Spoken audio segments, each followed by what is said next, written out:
प्रेक्षक हो, लहानपणीचे दिवस आपल्या सगळ्यांनाच आठवतात. त्यात शाळेतील आठवणी या तर अगदी मनावर कोरलेल्याच असतात. आता बघा ना, वर्गात सगळे एकत्र आल्यावर अटेंडन्स व्हायची. का होत असेल बरं ती अटेंडन्स? तर वर्गात किती मुलं शिकत आहेत याचा एक प्रॉपर आकडा माहिती असावा म्हणून, हो ना. आता तुम्हाला वाटत असेल की मी अचानक शाळा अटेंडन्स याबद्दल का बोलतीये. तर शाळेत जशी आजही अटेंडन्स घेतली जाते, तसंच देशातही आज किती लोकसंख्या आहे हे माहिती असणं देखील आवश्यक आहे, हो ना. आणि त्यासाठी होते ती जनगणना. 2027 मध्ये आपल्या भारत देशाची जनगणना होणार आहे. तर त्यामागे नेमकी प्रक्रिया काय आहे, ती कशा पद्धतीने होणार आहे, हे आज आपण या व्हिडिओच्या माध्यमातून समजून घेणार आहोत. चला तर मग सुरुवात करूया. नमस्कार, मी अश्लेषा. आपण बघत आहात शंखनाद न्यूज. तर भारत हा केवळ नकाशावरचाच देश नाहीये, तर तो 140 कोटींहून अधिक स्वप्नांचा समूह आहे. पण ही स्वप्ने पूर्ण करण्यासाठी सरकारकडे नेमकं काय असायला हवं? तर ती म्हणजे अचूक आकडेवारी. जनगणना हा इंग्रजीतून आलेला शब्द आहे, तो म्हणजे सेन्स्यूस. हा लॅटिन भाषेतील सेन्सर्स यावरून आलेला आहे आणि याचा अर्थ होतो तो म्हणजे मूल्यमापन करणे. आता भारतासाठी ही जनगणना केवळ माणसे मोजण्याची प्रक्रिया नाहीये, तर ही जगातील सर्वात मोठे प्रशासकीय आणि व्यवस्थापनेचं कार्य आहे.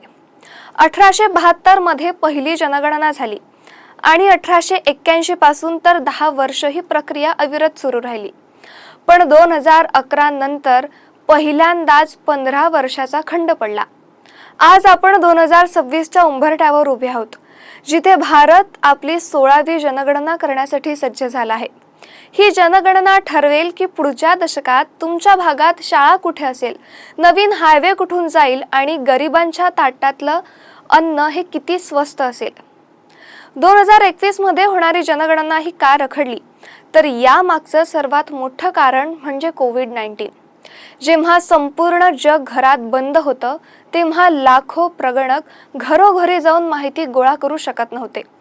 पण हा विलंब केवळ या महामारीमुळेच झाला नाही, तर भारत यावेळी कागदमुक्त जनगणनेचं स्वप्नही पाहत होता.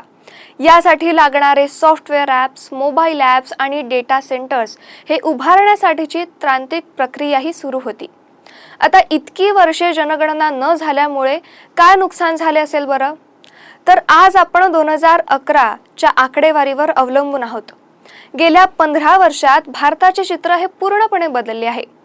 लाखो लोक गावातून शहराकडे स्थलांतरित झाले. हजारो नवीन गावे आता शहरे बनू लागली आहेत. जुन्या आकडेवारीमुळे अनेक गरजू लोक आता रेशन कार्ड, सरकारी गृहनिर्माण योजना आणि आरोग्य सुविधांपासून वंचित राहत आहेत. म्हणूनच 2027ची ही जनगणना या डेटा गॅपला भरून काढण्यासाठी अनिवार्य ठरली आहे. यावेळी भारताची जनगणना ही जगातील पहिली पूर्णपणे डिजिटल जनगणना ही असणार आहे. पूर्वी प्रगणक हातात मोठी फाईल घेऊन, जाडी फाईल घेऊन फिरायचे, ज्यात माहिती भरायला आणि ती पुन्हा सरकारी दप्तरीत नोंदवायला वर्षानुवर्षे लागायची. पण आता मात्र हे चित्र पूर्णपणे बदललं आहे. यावेळी सेल्फ इन्युमरेशन या प्रक्रियेतर्फे नागरिक स्वतःहून सरकारी पोर्टलवर जाऊन आपली माहिती स्वतः भरू शकतील. मोबाईल ॲप्सद्वारे देखील ही जनगणना होणार आहे. या जनगणनेमध्ये अधिकारी त्यांच्या स्मार्टफोनमधून खास ॲपवर माहिती नोंदवतील. त्वरित डेटा प्रोसेसिंग होणार आहे. ॲपवर माहिती भरताच ती थेट सर्व्हरवर जाईल. त्यामुळे जनगणनेचा निकाल येण्यासाठी आता 5 ते 10 वर्षाची वाट पाहावी लागणार नाही. अवघ्या काही महिन्यांमध्ये ही आकडेवारी समोर येईल. भाषा हे या ॲपसाठी सर्वात वैशिष्ट्य ठरणार आहे. हे ॲप देशातील 16हून अधिक भाषांमध्ये उपलब्ध आहे, त्यामुळे भाषिक अडथळे हे दूर होतील. या जनगणनेची सुरुवात घराच्या सूचनीकरणापासून होणार आहे. यामध्ये घराचा प्रकार, घरात पिण्याच्या पाण्याची काय सोय आहे, घरात ऊर्जेचा काय स्रोत आहे, घरात शौचालयाची उपलब्धता, संप्रेषणके म्हणजेच इंटरनेट, मोबाईल, सॉफ्टवेअर हे सर्व प्रश्न विचारात घेणार आहे.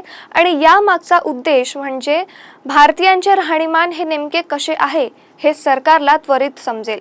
आता प्रश्न आहे की जनगणनेचा भारताच्या आर्थिक विकासावर काय परिणाम होईल.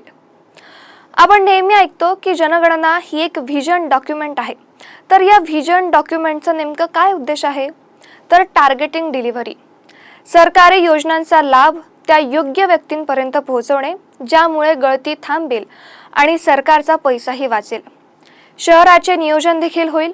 महाराष्ट्रासारख्या राज्यात जिथे नागरीकरण वेगाने होत आहे, तिथे पाणी पुरवठा आणि वाहतुकीचे नियोजन करण्यासाठी नवीन लोकसंख्या ही महत्त्वाची ठरेल.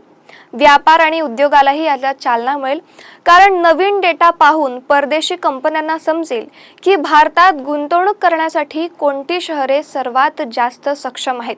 त्यामुळे मेक इन इंडिया सारख्या योजनेलाही चालना मिळेल. सध्या देशात जातीनिहाय जनगणनेची चर्चा ही जोरदार सुरू आहे. केंद्र सरकारच्या सध्याच्या धोरणानुसार ही जनगणना प्रामुख्याने एकत्रित स्वरूपाची असेल. यात अनुसूचित जाती, अनुसूचित जमाती यांची सर्वत्र नोंद नेहमीप्रमाणे केली जाणार आहे. इतर जातींबद्दल अद्याप कोणतेही ठोस बदल करण्यात आलेले नाही. उद्देश हा आहे की कोणत्या जातीच्या पलीकडे जाऊन गरीब आणि गरजा याच्या आधारावर विकासाचा आराखडा तयार व्हावा. शेवटी 2027ची ही जनगणना केवळ आकड्यांचा खेळ नाहीये, तर हे भारताच्या भविष्यात 10 वर्षाचं भाग्य ठरवेल. जेव्हा तुम्ही अधिकाऱ्याला तुमची माहिती द्याल, तेव्हा लक्षात ठेवा की तुम्ही देशाच्या प्रगतीमध्ये योगदान देत आहात. त्यामुळे 2027ची होणारी ही जनगणना पूर्णपणे डिजिटल पद्धतीने होणार असून शिक्षण, आरोग्य आणि पायाभूत सुविधांचा मजबूत पाया रचण्यासाठी ही जनगणना म्हणजे एक महासंगणक ठरणार आहे.